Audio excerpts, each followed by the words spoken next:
আসসালামু আলাইকুম। IT hospital থেকে আপনাদেরকে জানাই শুভেচ্ছা। আমার একজন ক্লায়েন্ট প্রত্যেকদিন আমাকে অভিযোগ করে আমার ইন্টারনেট স্লো হচ্ছে পরবর্তীতে, অথচ ওনার নতুন রাউটার কিছুদিন আগেই C6 এর রাউটারটি নিয়েছে টিফিলিং কোম্পানির।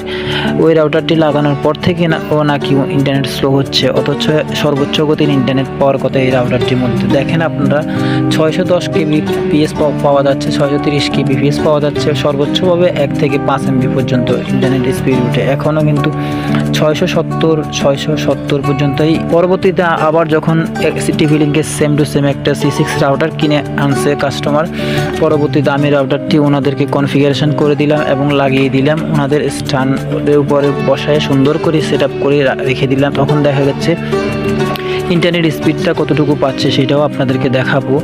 ধৈর্য সহকারে আমাদের সাথে থাকুন। আমরা রাউটারটি সেট আপ করে নিই। রাউটারটি সেট আপ করার পরে আপনাদেরকে ইন্টারনেট স্পিড দেখাবো। আর যারা বলেন যে আমার নেট স্লো হচ্ছে ওয়াইফাইওয়ালার দোষ, আমি ওয়াইফাইওয়ালার দোষ কখনোই দিবেন না। আপনার ডিভাইসের কারণে হয়তো ইন্টারনেট স্লো হতে পারে, সেই জন্য আপনি ওয়াইফাইওয়ালার দোষ দিবেন বা ইন্টারনেট স্লো হচ্ছে ওয়াইফাইওয়ালার কারণে, এটা কখনোই হবে না। দেখেন আমি নতুন রাউটারটি লাগানোর পরে আমার ফাস্ট.com এর টেস্ট দেওয়ার পরে 250 Mbps পর্যন্ত স্পিড অলরেডি উঠে গেছে, 240 Mbps কন্টিনিউ আছে।